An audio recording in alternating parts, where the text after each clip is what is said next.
Hi నమస్తే welcome to Mara media. నేను మీ కేవీఆర్. అన్నం ఉడికిందో లేదో అని చవి చూడడానికి ఒక బియ్యం గింజను పట్టుకొని ఒత్తితే తెలుస్తుందని చెప్తుంటారు కదా.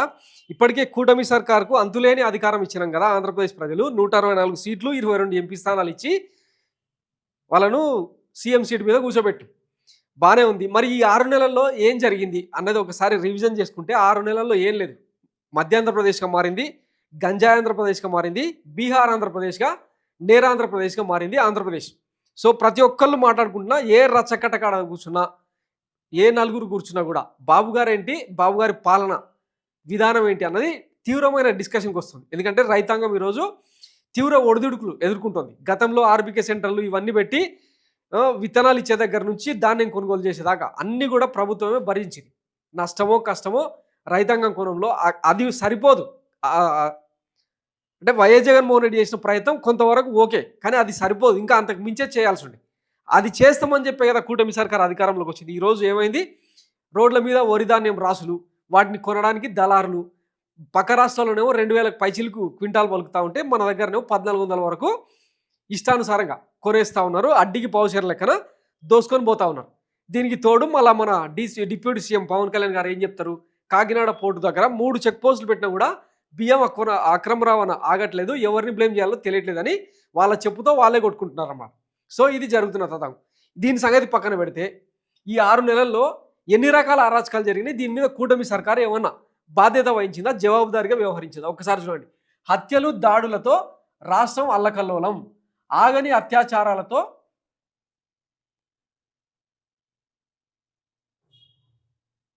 హత్యలు దాడులతో రాష్ట్రం అల్లకల్లోలం, ఆగని అత్యాచారాలతో మహిళా లోకం బీతావహం, ప్రభుత్వ ప్రైవేట్ ఆస్తుల విధ్వంసం, వైఎస్ఆర్సీపీ నేతలపై అక్రమ కేసులు, అరెస్టులు, ఐఏఎస్ ఐపీఎస్లు రెడ్ బుక్ బాధితులే, అధికార వ్యవస్థపై కక్షగట్టిన ప్రభుత్వం, భావ ప్రకటన స్వేచ్ఛకు విఘాతం, రెడ్ బుక్ రాజ్యాంగం ఎజెండాగా మారణ హోమం. 6 నెలల్లో రాష్ట్రంలో 229 హత్యలు, 750కి పైగా హత్యాయత్నాలు, 4000కు పైగా దాడులు. ఇన్ని దాడులు జరుగుతూ ఉంటే దీన్ని ఏమనాలి? బీహార్ ఆంధ్రప్రదేశ్, నేరాంధ్రప్రదేశ్ అనక ఇంకేమంటారు? అన్నపూర్ణ ఆంధ్రప్రదేశ్ అన్నది ఇక గత చరిత్ర. బాబు గారి మార్కు పాలన ఇదే అనమాట. ఎందుకంటే ఆయన చెప్పిండు కదా గతంలో పదే పదే పెన్షన్ల పంపిణీ వ్యవహారంలో 95 నాటి 2.0 పాలనను చూపిస్తా ఎట్టుంటో చూద్దురు కానీ అని చెప్పి ఒకవైపు ఆయన చిన్నబాబు గారేమో రెడ్ బుక్ పట్టుకొని మొత్తం యంత్రాంగాన్ని కంట్రోల్ చేస్తూ ఉంటే ఈయననేమో అరాచకాలకు తెరదీసిండు అనమాట.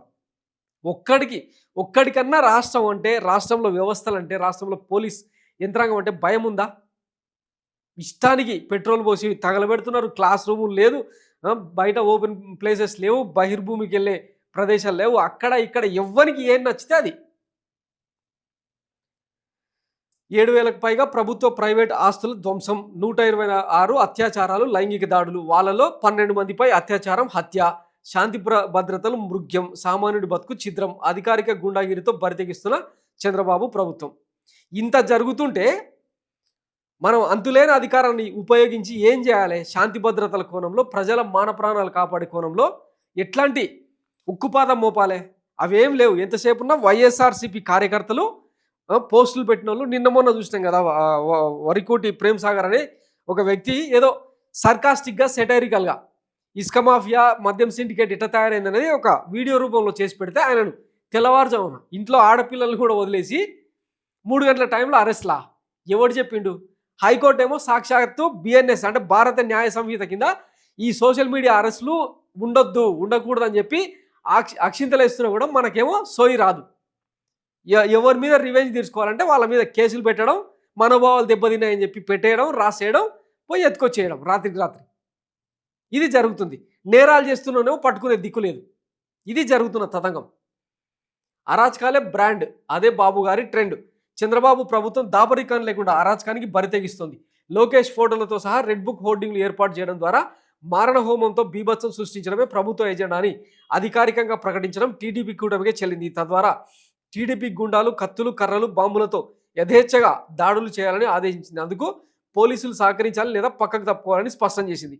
ప్రభుత్వమే అధికారికంగా గూండాగిరికి తెగిస్తే ఎంతటి విధ్వంసం సాగుతుందన్నది యావత్ రాష్ట్రం 6 నెలల్లో చూసింది. మళ్ళీ ఈ అసమర్థ పాలన, ఈ దిక్కుమాలిన పాలనను మనం ఏం చేస్తున్నామంటే అధికార యంత్రాంగం మీదకి తోసేస్తా ఉన్నాం అనమాట. ఎవరిని బ్లేమ్ చేయాలి? కలెక్టర్లు, ఎస్పీలు గాజులు దొడుక్కున్నారా? తోటకూర వండుతున్నారా అని చెప్పి వాళ్ళను బ్లేమ్ చేసే కార్యక్రమం అనమాట. మీరు ఒక జీవో ఇచ్చి ఈ రకంగా సంస్కరణలు చేయండి అంటే చేస్తారు వాళ్ళు. అది చేయకుండా ఎమ్మెల్యే మాట వినాలా, లేకపోతే జిల్లా మంత్రి మాట వినాలా, లోకేష్ బాబు గారి రాజ్యాంగాన్ని ఫాలో కావాలా, రెడ్ బుక్ రాజ్యాంగాన్ని, లేదంటే బాబు గారి ఆదేశాలు పాటించాలా, ఇది కాదంటే డిప్యూటీ సీఎం పవన్ కళ్యాణ్ గారి మాటలు వినాలా, ఇది కాదంటే హోంమంత్రి వంగలపూడి అనిత మేడం ఆదేశాలని పాటించాలా. ఎంతమంది ఒక ప్రభుత్వంలో ఎంతమందికి ఈ పోలీసు వ్యవస్థ కానీ కలెక్టర్ల వ్యవస్థ కానీ జవాబుదారీగా ఉండాలి? ఏ ఒక్క శాఖలో సఖ్యత లేదు, ఏ ఒక్క మినిస్టర్కు సరైన పట్టు లేదు, అంతా ఏకవ్యక్తి స్వామ్యం నడుస్తూ ఉన్నది. ఈ మొత్తం ఎపిసోడ్లో పవన్ కళ్యాణ్ గారేమో సుధపూస లెక్క, అంటే తన మీదికి అభాండాలు రాకుండా ముందు జాగ్రత్త చర్యలో భాగంగా నా చేతుల్లో కనుక హోమ్ మినిస్టర్ ఉంటే కథ వేరేలాగా ఉండదని హోంమంత్రి మీద ఒక అభాండం వేసేస్తారు. కలెక్టరేట్ల సమావేశంలోనూ వాళ్ళ మీద అభాండాలు వేసేస్తారు. అంటే ఈయన డిప్యూటీ సీఎం అన్న విషయం మర్చిపోయి ఇంకా ప్రతిపక్ష నేతగానే ఫీల్ అవుతా ఉన్నాడు అన్నమాట.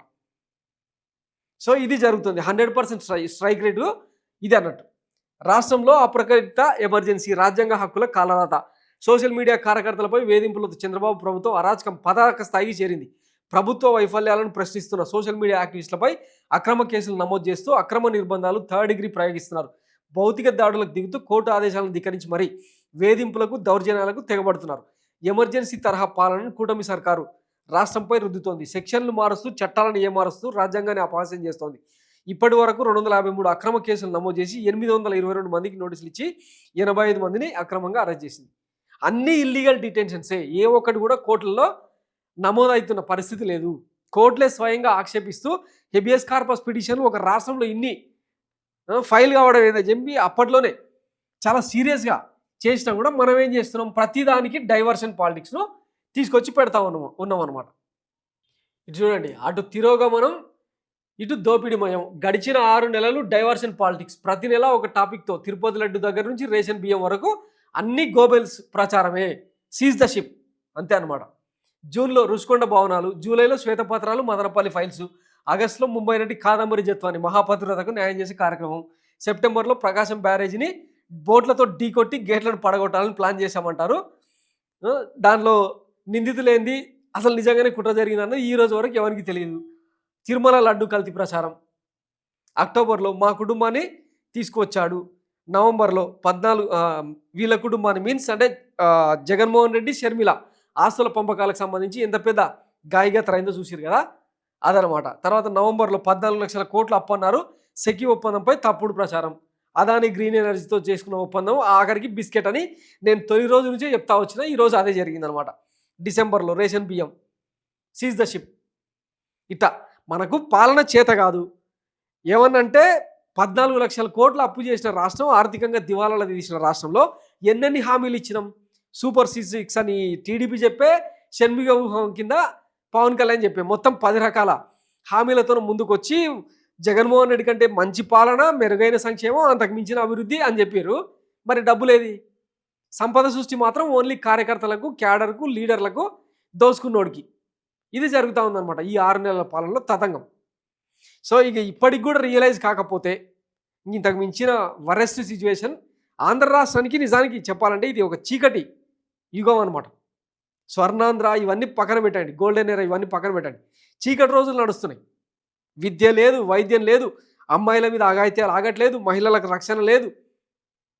మొన్న చూసినాం కదా, పెనమరూరులో పట్టుమని 15 ఏళ్ళు 20 ఏళ్ళు నిండిన ఓ పిల్లగాడు గంజాయి మత్తులో ఊరినే అల్లాడిస్తే ఆఖరికి వాడిని పట్టుకొని భయంకరంగా కొట్టి తాళ్లతో కట్టేసి పోలీసులకు అప్పగించిన సీన్స్ వెలుగు చూస్తూ ఉన్నాయి. కింద మద్యం షాపులు, పైన రీహాబిలిటేషన్ సెంటర్లు. ఇది పాలన.